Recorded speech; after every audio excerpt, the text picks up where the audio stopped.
大家好，我们独家获得伊利诺州简本《林肯之地》书的播放权。系列名称：国家之州，发现美国。出版：简本出版社。大家可以在亚马逊书店或者本节目的内容介绍中点击连结购买此书。介绍：伊利诺伊州是美国中西部的一个州，是美国人口第5多的州。伊利诺伊州以芝加哥为最大城市，拥有悠久而丰富的历史。从早期的法国殖民地到今天作为领先的农业和制造业州的地位，伊利诺伊州有很多东西可以提供。这本书介绍了伊利诺伊州，它的人民、它的历史和文化。林肯的土地，伊利诺伊州简介。伊利诺伊州位于美国中西部地区，是人口第25大州，拥有超过1280万居民。该州占地149997平方英里，是陆地面积第14大州。伊利诺伊州东部与印第安纳州接壤，南部与肯塔基州接壤，西部与密苏里州接壤，北部与威斯康星州和密歇根州接壤。伊利诺伊州的首府是斯普林菲尔德，而最大的城市是芝加哥。伊利诺伊州通常被称为林肯之地，因为美国第16任总统亚伯拉罕·林肯在该州出生和长大。除了林肯，伊利诺伊州还是其他8位美国总统的出生地，包括尤利西斯·格兰特、罗纳德·雷根和巴拉克·奥巴马。伊利诺伊州拥有许多著名的地标和景点，其中包括威利斯大厦（以前称为西亚大厦）、壮丽1英里、FILD 博物馆和芝加哥的谢德水族馆，斯普林菲尔德的亚伯拉罕·林肯总统图书馆和博物馆，和卡霍基亚土墩，该国最大的前哥伦布时期考古遗址，位于科林斯维尔。伊利诺伊州的经济有许多不同的行业驱动，包括农业、制造业和旅游业。该州是玉米、大豆和生猪的主要生产国。伊利诺伊州也是许多大公司的所在地，包括卡特彼勒、阿彻丹尼尔斯米德兰和州立农场保险公司。伊利诺伊州的早期历史。现在的伊利诺伊州这片土地至少在12000年前由美洲原住民首次定居。伊利诺伊州最重要的美洲原住民部落是迈阿密人、索克人、福克斯人、波塔瓦托米人、基卡普人和伊利诺伊人。法国探险家于1600年代抵达伊利诺伊州。1673年，路易士、乔利埃特和雅克·马凯特神父探索了密西西比河，并声称这片土地归法国所有。1763年，英国在法国和印第安人战争后控制了伊利诺伊。英国人并没有做太多工作来定居这片土地，但确实在现在的芝加哥建造了一座堡垒。1778年，乔治·罗杰斯·克拉克和他的手下在独立战争期间占领了芝加哥的英国堡垒。这场胜利使美国人控制了伊利诺伊州。战后，美国定居者开始迁入伊利诺伊州。1818年，伊利诺伊州成为一个州。在1800年代，伊利诺伊州经历了巨大的增长。芝加哥成为一个主要城市，伊利诺伊州和密歇根州运河建成，将五大湖与密西西比河连接起来。伊利诺伊州被称为林肯之地，因为亚伯拉罕·林肯是美国历史上最重要的总统之一。他出生在伊利诺伊州，并在那里生活了一辈子。伊利诺伊州的美洲原住民。在欧洲人到来之前，将成为伊利诺伊州的土地上居住许多美洲原住民部落。人口最多的是居住在该州南部和中部的伊利尼维克人。其他部落包括居住在西部的索克人和福克斯人，以及居住在东北部的波塔瓦托米人。伊利尼维克人是一个由12个部落组成的联盟，占据的地区包括今天的伊利诺伊州、密苏里州和爱荷华州的部分地区。Illinois 这个名字来自一个法语单词，意思是伊利诺伊州的人。伊利尼维克人是种植玉米、豆类和南瓜的农民，他们还狩猎和采集野生植物。索克人和福克斯人是讲阿尔冈昆语的部落，他们生活在现在的中西部。索克人最初来自东部林地，但他们在1600年代向西移动。狐狸最初来自五大湖地区，但他们也在1600年代向西移动。索克人和狐狸人住在假发中，狩猎鹿和熊等猎物。他们还收集了野生植物。波塔瓦托米人也是一个讲阿尔冈昆语的部落，他们最初生活在东部林地，但他们也在1600年代向西移动。波塔瓦托米人定居在现在的密歇根州、印第安纳州和伊林州。他们住在假发中，狩猎鹿和熊等猎物。他们还收集了野生植物。伊利诺伊州的法国人。1600年代初，法国探险家抵达伊利诺伊州。法国人是第一批在伊利诺伊州定居的欧洲人。他们在密西西比河和伊利诺伊河沿岸建造了堡垒和贸易站。法国人还建立了使美洲原住民皈依基督教的使命。法国和印第安人战争始于1754年，这是法国和英国之间为控制北美而进行的战争。法国人输掉了战争，英国人控制了伊利诺伊州。1763年，英国人将密西西比河以东的土地交给了美国人。美国独立战争始于1775年，这是美国殖民者和英国人之间的战争。美国人赢得了战争，伊利诺伊州成为美国的一部分。1812年战争是美国和英国之间的战争，英国人试图从美国人手中夺取中西部的控制权。美国人赢得了战争，伊利诺伊州仍然是美国的一部分。伊利诺伊州的英国人。1763年法国和印第安人战争结束后，英国王室开始对伊利诺伊领地感兴趣。英国根据巴黎条约从法国手中获得了这片领土。英国政府急于扩大其在北美的股份，并更好地控制欧洲大陆内陆的贸易流动。英国还想巩固对大湖地区的控制。为此，英国人开始在伊利诺伊领地建立堡垒网络，包括尼亚加拉堡、底特律堡和比特堡。1778年，英国派遣了一支由约翰·伯格因将军指挥的约1000名士兵，以控制伊尔伊诺伊斯地区。英国人几乎没有遇到该地区法国定居者的抵抗。英国人还得到了与法国交战的易洛魁邦联的支援。英国人控制了伊利诺伊州，并将其更名为伊利诺伊州。在美国独立战争期间，英国政府继续扩大对伊利诺伊领地的控制。1779年，英国人占领了文森斯的美国堡垒，并控制了整个领土。英国人坚守伊利诺伊领地，直到1783年战争结束。在巴黎条约中，英国将伊利诺伊州领土割让给美国。伊利诺伊州的美国革命。在1760年代末和1770年代初，伊利诺伊州是一个动荡的地方。美国革命是一个巨变的时期，伊利诺伊州处于前线。英国长期以来一直是该地区的主导力量，但美国人正在迅速站稳脚跟。1765年，英国议会通过了圣安普法案，对殖民地的所有印刷材料征税。美国人对此表示愤怒，伊利诺伊州也不例外。1766年，伊利诺伊州议会通过了一项谴责印花税法的决议。次年，英国议会废除了印花税法，但美国人并不满意。1773年，英国议会通过了茶叶法案，对进口到殖民地的茶叶征税。这一次，美国人以暴力回应。1774年，一群被称为茶党的伊利诺伊州 Saints 突袭了伊利诺伊河中的一艘英国茶船，并将其货物倾倒在河中。作为回应，英国派兵到伊利诺伊州执行税收。1775年，英国人和美国人开战，伊利诺伊州再次站在前线。英国人控制了芝加哥和底特律等主要城市，而美国人控制了农村地区。1778年，英国人占领了维恩堡，这使他们控制了伊利诺伊河。美国人的回应是占领尼亚加拉堡。1779年，英国人占领了萨克维尔堡，这使他们控制了密西西比河。美国人的回应是占领文森斯。1780年，英国占领了皮奥里亚。美国人的回应是占领卡斯卡斯基亚。1781年，英国人占领了大草原。美国人的回应是占领了巴特勒堡。1782年，英国人占领了卡霍基亚。美国人的回应是占领了圣路易斯堡。1783年，英国和美国人签署了和平条约，美国革命结束了。1812年伊利诺伊州战争。1811年11月7日凌晨，一场 7.7-8.1 级地震震动了中西部。地震远在新奥尔良和蒙特利尔都能感受到，它导致密西西比河向后漂流了几个小时，并在田纳西州形成了 Reelfoot Lake。在伊利诺伊州，地震使树木倒塌，并在地面上形成了裂缝。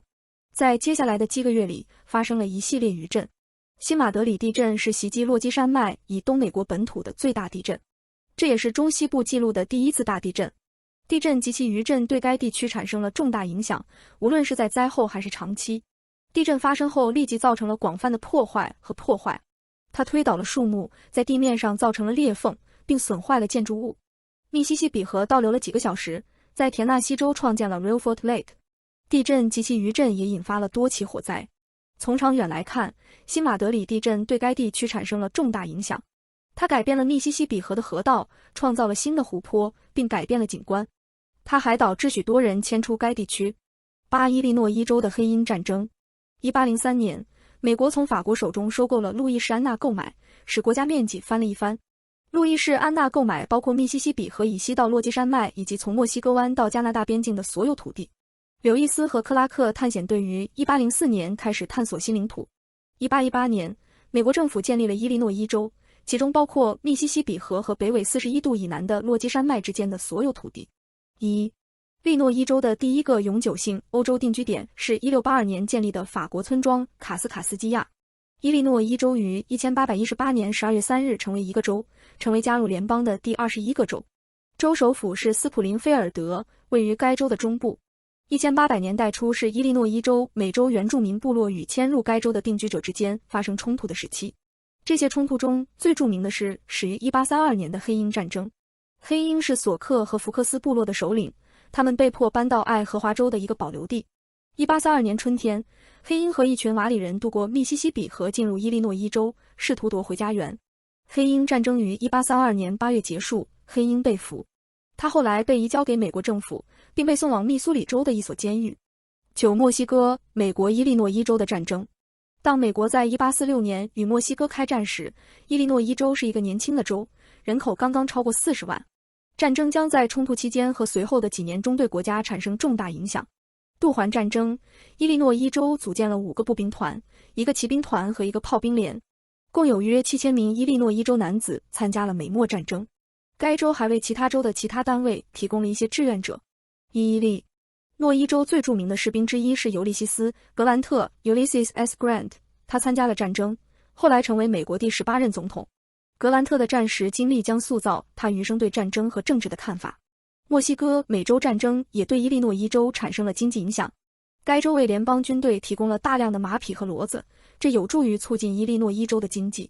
战后，许多曾在墨西哥服役的伊利诺伊州士兵在该州定居，说明该州进一步人口。美墨战争是伊利诺伊州历史上的重大事件，国家为联邦军队提供了大量士兵，并因冲突而经历了经济繁荣。战争也对国家的政治和文化产生了持久的影响。伊利诺伊州内战。美国内战始于1861年4月12日，当时同盟军袭击了南卡罗来纳州萨姆特堡的美军设施。冲突在亚伯拉罕·林肯于1860年当选总统后不久就开始了，他的纲领包括反对奴隶制扩展到西部领土。林肯的当选促使南方7个州脱离美国，美利坚联盟国退出，后来又有4个州加入。最初，战争是为了保护联邦，但随着死亡人数的增加和林肯在1863年发布解放奴隶宣言，联邦的目标越来越多地包括废除奴隶制。到战争结束时，超过62万人死亡，使其成为美国历史上最致命的战争之一。4月12日凌晨，南卡罗来纳州查尔斯顿的同盟炮兵轰炸了查尔斯顿港的联邦控制堡垒萨姆特堡。对萨姆特堡的袭击是内战的开端。在接下来的4年里，联邦和同盟军在一场血腥而残酷的冲突中战斗，夺走了超过62万美国人的生命，其中绝大多数是联邦士兵。内战对伊利诺伊州产生了深远的影响。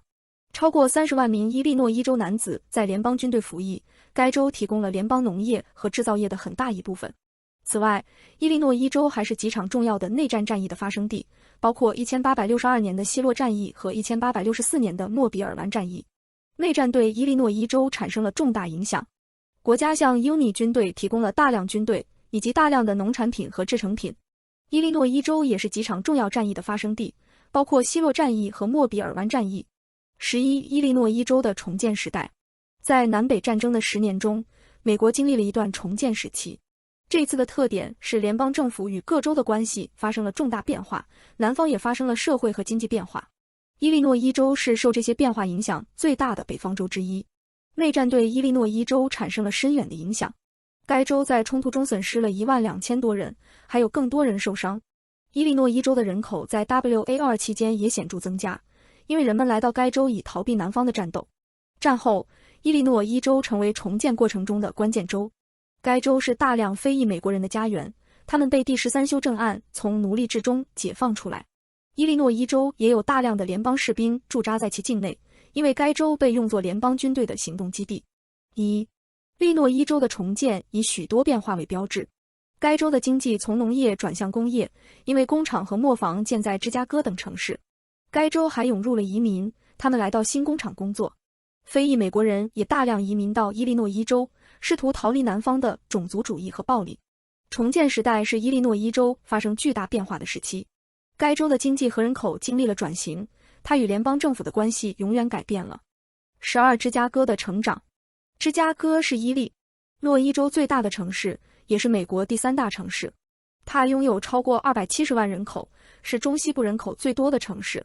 芝加哥是一个全球城市，也是商业、金融、工业、交通和文化的重要中心。芝加哥成立于1833年，由于其位于五大湖上的位置和作为交通枢纽的作用，它在19世纪中叶迅速发展。这座城市很快成为美国中西部的主要中心。1871年的芝加哥大火摧毁了这座城市的大部分地区，但很快就重建了。20世纪是芝加哥大发展的时期，该市的人口在1900年至1930年间增加了2倍，即使在大萧条期间也继续增长。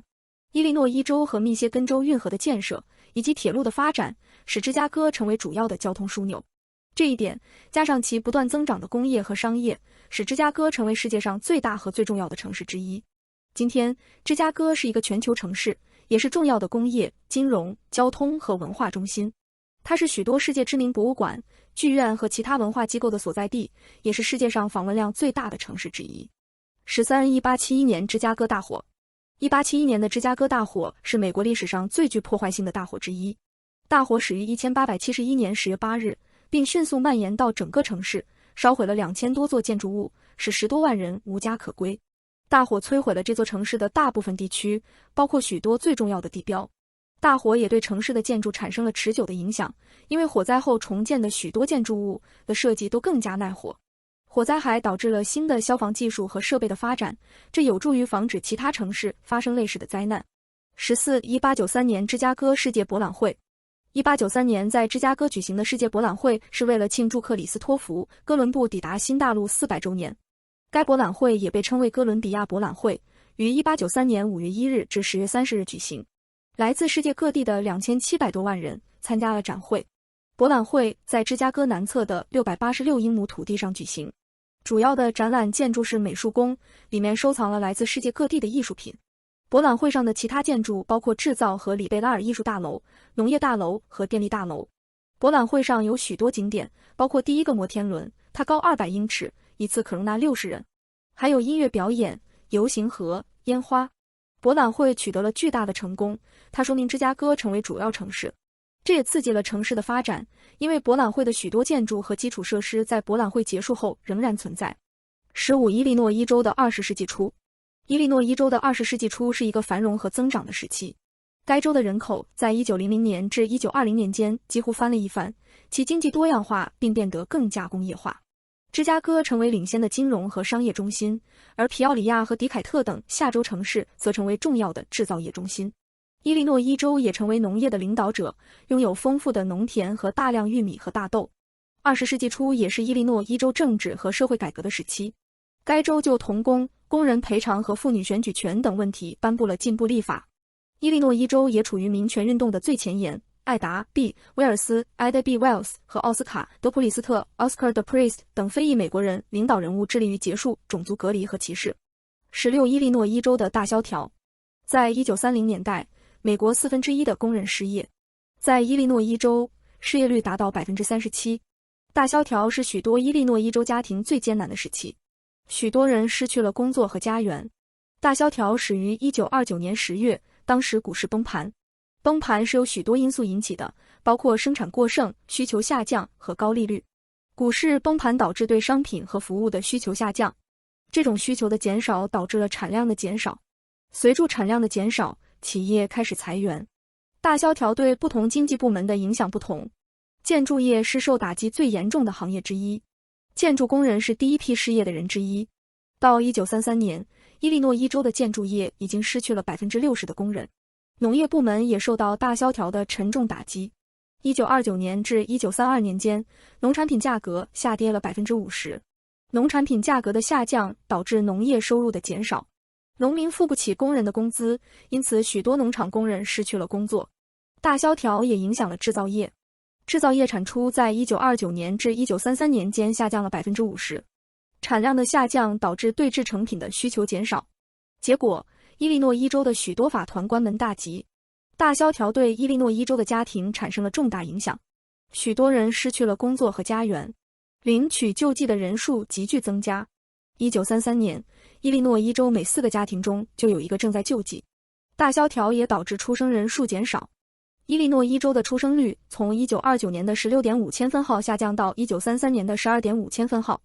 大萧条对伊利诺伊州产生了重大影响，该州的生态状况受到大萧条的严重打击，许多伊利诺伊州家庭失去了工作和家园，领取救济的人数急剧增加，出生率下降。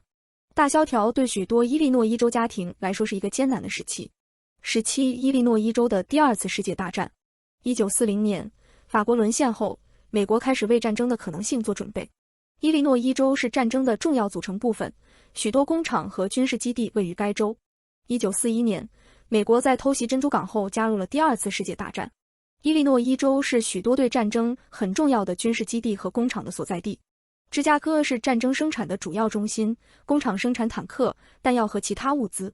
生病的伊诺伊斯士兵参加了战争的许多重大战役，包括诺曼底战役、突出部战役和冲绳战役。伊利诺伊州也是许多士兵的训练场。战后，伊利诺伊州仍然是美国军队的重要组成部分。在1950年代，该州是该国许多核武器设施的所在地。今天，伊利诺伊州仍然拥有大量的军事存在，在该州有几个主要的基地和设施。18伊利诺伊州的 Post-war 时代。伊利诺伊州的战后时代。二战后，美国经历了经济繁荣，在制造业蓬勃发展的中西部尤其如此。伊利诺伊州也不例外，该州的经济在战后几年迅速增长。在此期间，伊利诺伊州的人口也在增长，这部分是由于婴儿潮以及许多人搬到该州寻找更好的机会。1940年至1960年间，伊利诺伊州的人数翻了一番。在战后的7年里，伊利诺伊州的工业化程度越来越高，特别是芝加哥，它成为一个主要的工业中心，许多工厂和企业都位于那里，这导致了城市周围郊区的发展。战后几年也是伊利诺伊州社会变革的时期，这在民权运动中最为明显。民权运动在1960年代在该州获得了动力。伊利诺伊州的非裔美国人开始要求在生活的所有领域平等，包括教育、就业和住房。战后时代是伊利诺伊州发生巨大变化的时期，该州经济蓬勃发展，人口增长，工业化程度越来越高。这一时期也以社会变革为标志，因为民权运动获得了动力。19伊利诺伊州的民权运动。1960年代初，民权运动在美国如火如荼，伊利诺伊州也不例外，因为该州拥有大量为自己的权利而战的非裔美国人。在芝加哥，该运动由杰克逊牧师和小马丁·路德·金牧师等人物领导，他们致力于改善该市黑人的条件。在该州的其他地区，例如下州的斯普林菲尔德，活动人士正在努力结束公立学校的种族隔离。总体而言，伊利诺伊州的民权运动成功地实现了其许多目标，尽管在种族平等方面仍有工作要做。20伊利诺伊州的现代时代。自1800年代初以来，伊利诺伊州一直是一个快速变化和增长的州。随着1848年伊利诺伊州和密歇根运河的出现，以及1850年代铁路的出现，该州成为中西部的交通枢纽。工业萎靡不振，伊利诺伊州成为农业设备、钢铁和汽车的领先制造商。芝加哥市成为了一个主要大都市，今天是世界上最大和最具影响力的城市之一。在20世纪后期，伊利诺伊州经历了另一个变化和增长的时期。随着越来越多的人搬到城市寻找工作和机会，该州的人口从农村转移到城市。今天，伊利诺伊州是一个多元化的州，拥有强大的经济和光明的未来。骗局。伊利诺伊州也被称为林肯之乡，是美国中西部地区人口最多的州。它拥有超过1200万居民，是全国第5大人口州。伊利诺伊州以其丰富的历史、多样化的人口及其对美国文化和政治的贡献而闻名。伊利诺伊州有很多东西可以提供，这本书介绍了它的一些最重要的方面。感谢您的收看，我们下期再会。